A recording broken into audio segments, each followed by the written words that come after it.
Selamat pagi dan salam sehat, serta selamat berjumpa pada pagi hari ini untuk melanjutkan kegiatan pembelajaran kita di hari ini. Baik, kita mulai persiapkan diri untuk mempersiapkan alat tulis di depan kita dalam mengikuti pembelajaran pada hari ini, yaitu subtema 2, pembelajaran 4, bermain di rumah teman. Dengan muatan pembelajaran 1. SBDP, kedua Bahasa Indonesia, ketiga Matematika. Jadi ada 3 muatan pembelajaran yang kita akan bahas pada hari ini dengan materi melakukan gerak kaki, tangan, dan kepala dengan hitungan. Yang kedua, menuliskan makna kata dari mengidentifikasi kegiatan menggunakan benda gas. Benda cair sudah, benda padat sudah, sekarang kita sampai pada benda gas. Yang ketiga, melengkapi tabel perkalian dari hasil tertentu.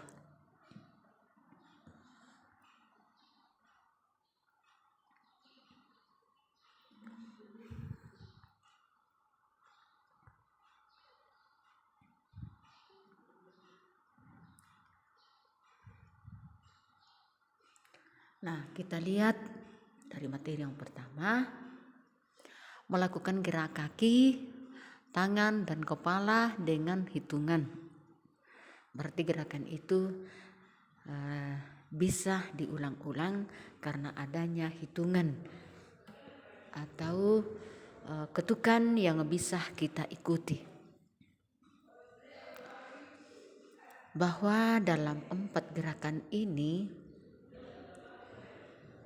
dilakukan oleh 3 anggota tubuh, yaitu kepala, tangan, dan kaki. Bentuk gerakan ada 4, yakni pertama, kedua tangan diangkat, kaki jinjit, kepala lurus. Berarti gerakan ini ada pada halaman 46 dan dirangkai oleh gerakan dari 3 anggota tubuh. Gerakan yang kedua, kepala dimiringkan ke kanan, kedua tangan lurus ke depan. Gerakan ketiga, kedua tangan direntangkan ke samping, kepala dimiringkan ke kiri, dan kedua kaki jinjit. Gerakan yang keempat,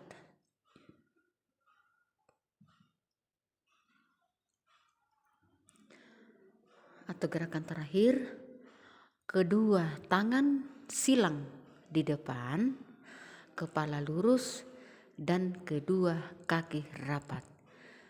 Jadi dalam keempat gerakan ini bisa diulang dengan hitungan gerakan pertama 1, 2, gerakan kedua 3, 4, gerakan ketiga 5, 6, gerakan keempat hitungan 7, 8. Gerakan ini bisa diulang-ulang dengan kreasi gerakan tari sendiri. Bila digabungkan dengan gerakan kepala dan tangan dan kaki, maka terjadilah sebuah gerak tari. Dan kita lakukan dengan iringan hitungan.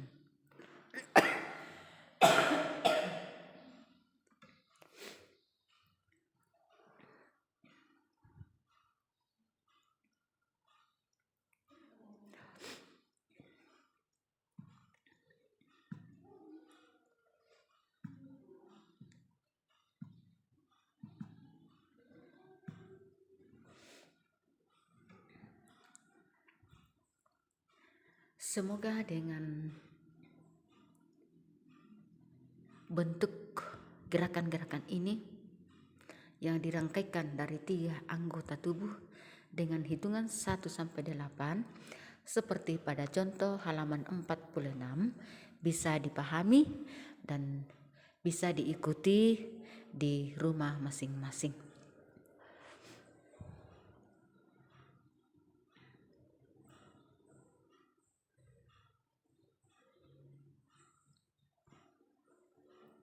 Berikut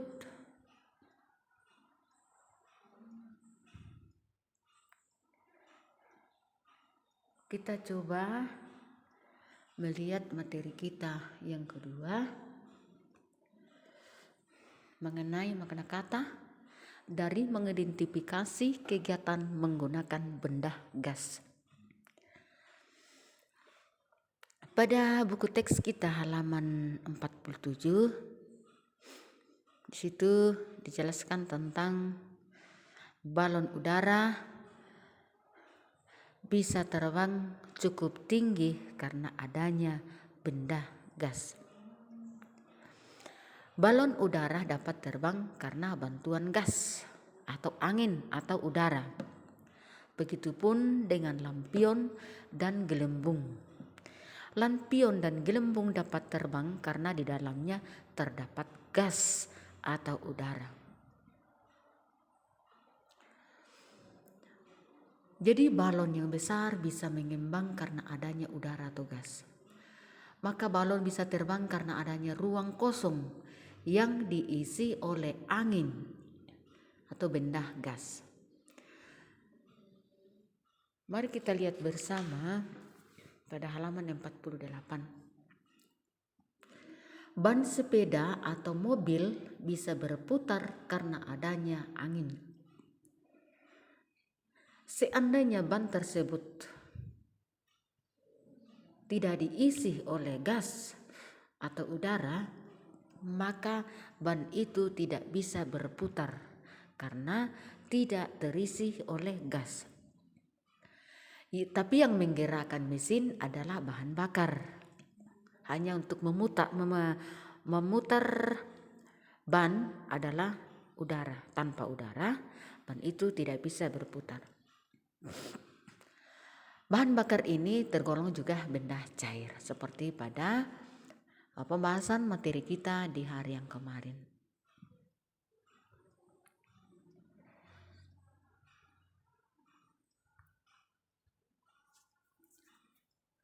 Nah, benda gas memiliki bentuk dan ukuran yang berubah-ubah sesuai dengan ruangan yang kosong. Seperti kita ambil contoh ban.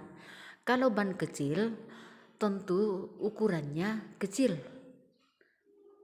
Kalau bannya besar, misalnya mobil truk yang besar, tentu ukuran yang ada yang terisi oleh udara atau gas besar.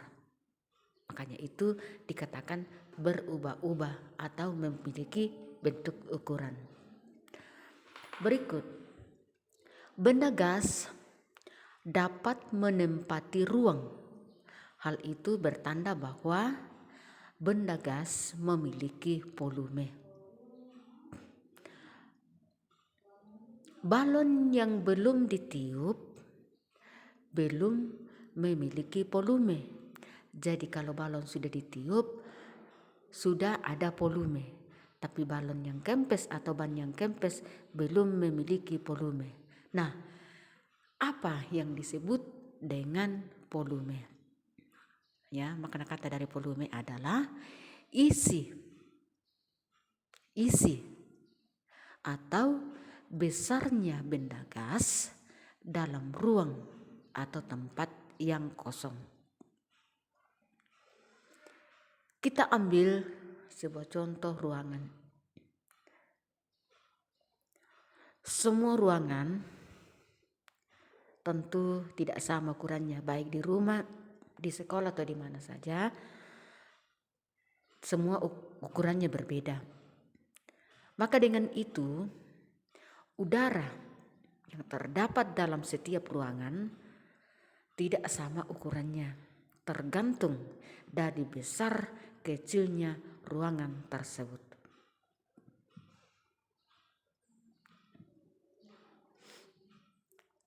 Anak-anak sekalian,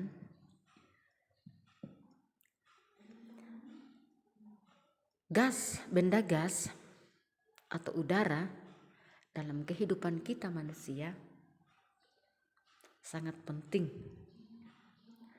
sangat perlu.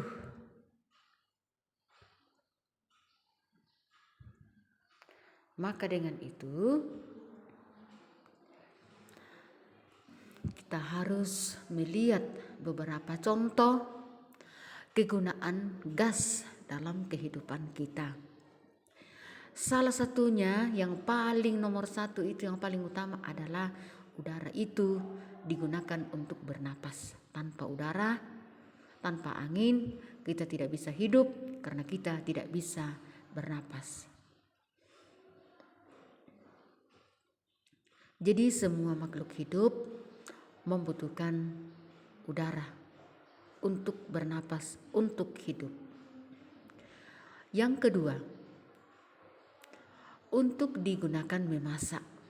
Ya, walaupun tidak selamanya atau tidak semuanya, tetapi pada umumnya zaman sekarang kita menggunakan gas untuk memasak.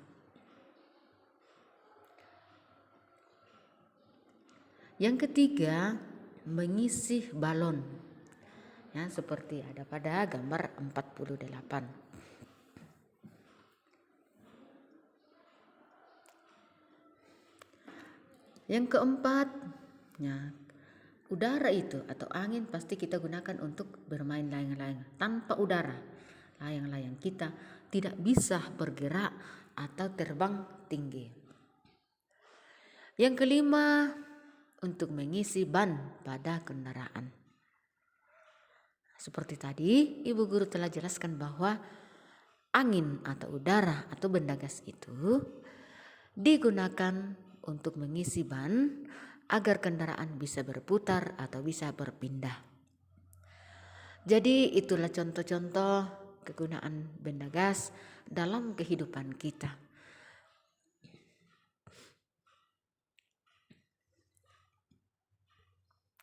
Semoga bisa dipahami atau bisa disimak dengan baik.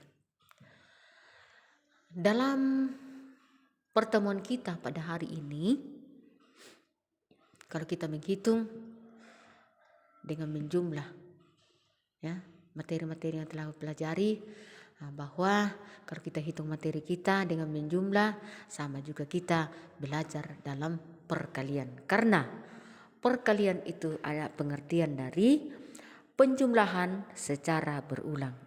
Nah, untuk mencari hasil perkalian suatu bilangan, kita tidak menghitungnya lagi, tapi ada cara yang bisa membantu kita untuk lebih mudah, lebih gampang menyelesaikan perkalian suatu bilangan, yaitu tabel perkalian. Nah, ini yang disebut tabel perkalian. Yang mendatar itu disebut baris dan yang menurun disebut kolom. Mari kita lihat salah satu contoh perkalian. Ya, perkalian suatu bilangan dengan melihat hasilnya pada tabel perkalian. Misalnya di sini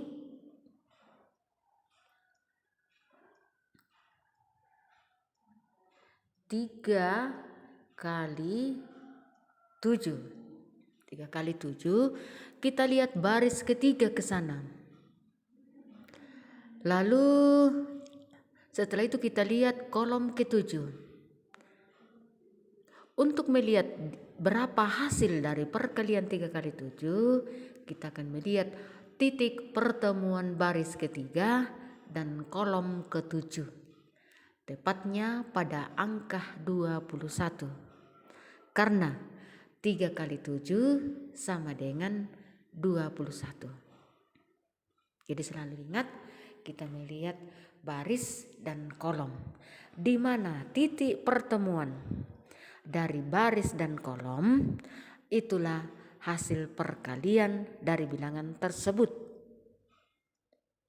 Nah, kita lihat dulu angka yang di depan seperti tadi 3 kali 7, ya kita lihat baris ketiga. Nah, setelah itu kita lihat kolom ke-7 karena bilangan yang dikalikan adalah 3 kali 7. Titik pertemuannya baris ketiga dan kolom ke-7 adalah 21,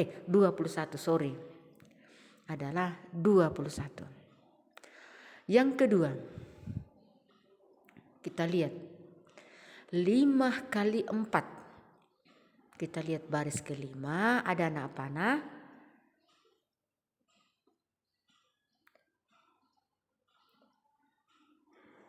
Anak panah. Nah, sekarang kita lihat kolom ke-4.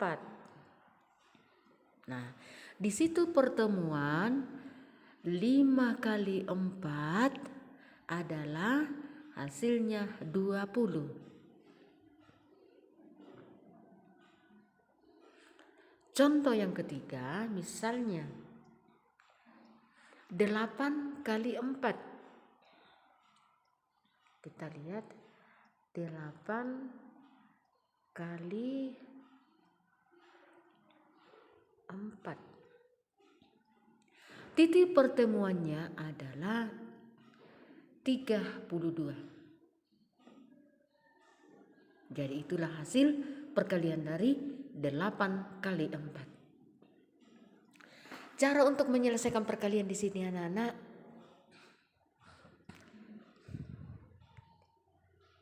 sudah 2 cara yang kita pelajari. Pertama, dalam penjumlahan secara berulang, bahkan dengan bentuk gambar, penjumlahan berulang dalam bentuk gambar. Yang ketiga, kita akan melihat perkalian dari tabel.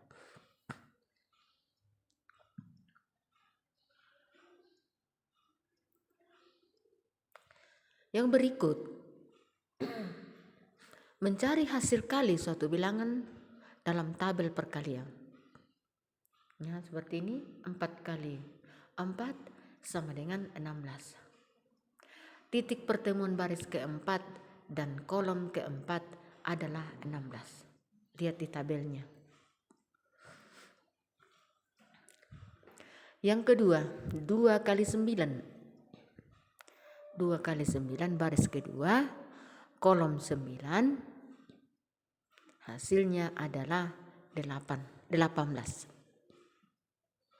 Pertemuan baris 2 dan kolom 9 adalah 18. Yang ketiga, 10 kali 10. Titik pertemuan dari baris 10 dan kolom 10, yaitu paling sudut di bawah, paling di bawah. Angkanya adalah 100. Karena 10 kali 10 sama dengan 100. Dengan tabel perkalian ini anak-anak sangat memudahkan untuk kita dalam mencari hasil perkalian suatu benda. Yang jelasnya kita harus perhatikan yaitu baris keberapa, kolom keberapa, dan hasilnya adalah di titik pertemuan. Mencari hasil kali suatu bilangan dalam tabel perkalian yaitu titik pertemuan baris dan kolom bilangan. Itu yang perlu diingat dan perlu sangat penting untuk dipahami.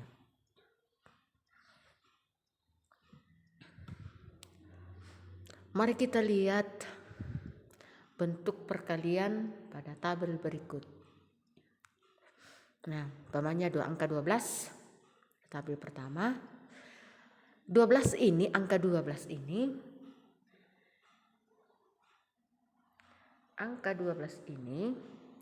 merupakan hasil perkalian dari suatu bilangan.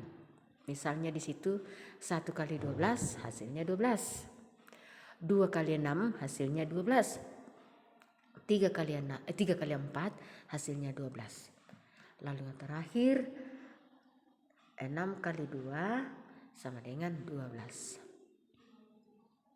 Jadi bilangan-bilangan ini bila dikalikan hasilnya adalah 12. Tabel yang kedua yaitu 16.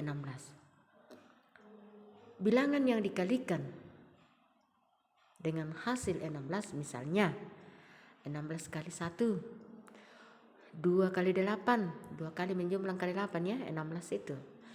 4 kali 4 artinya 4 kali menjumlah angka 4. 8 kali 2 ya 2 kali 8 tadi ditukar tempat menjadi 8 kali 2 hasilnya sama dengan 16. Sekarang kita lihat pada tabel yang ketiga yaitu 20. Bilangan-bilangan yang dikalikan dengan 20 dikalikan dengan hasil 20 adalah misalnya 1 kali 20 seperti tadi. Kedua, misalnya 2 kali 10. Ketiga, 4 kali 5. Yang terakhir misalnya 10 kali 2. Semua bilangan ini bila dikalikan hasilnya 20.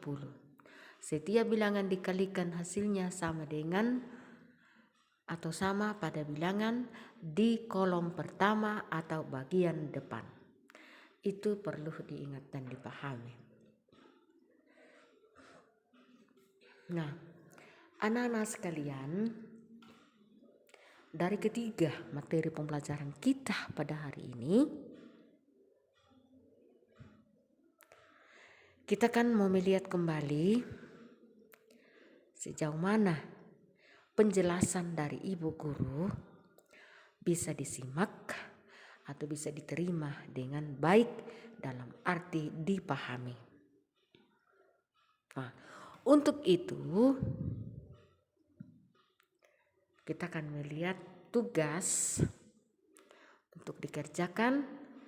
Nah, tugas ini ada pada halaman 50. Buku teks halaman 50 yaitu nomor 1 dan nomor 3, hanya 2 nomor.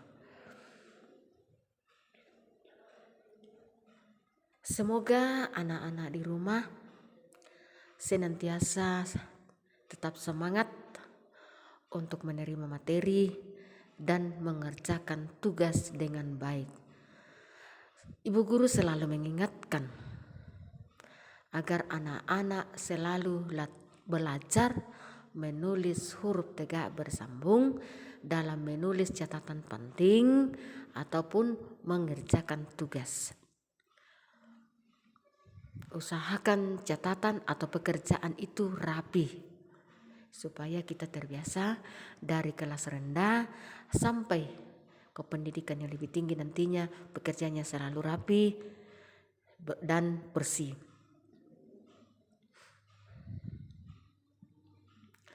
Dengan demikian sampai di sini pertemuan kita, pembelajaran kita.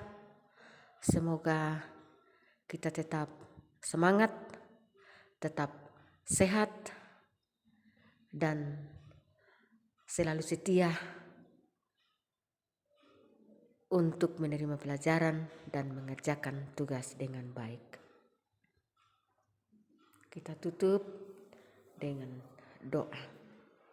Silakan dibaca sendiri di rumah doanya. Bu Guru sudah konsep, tinggal dibaca. Dengan demikian, sampai di sini, selamat bekerja.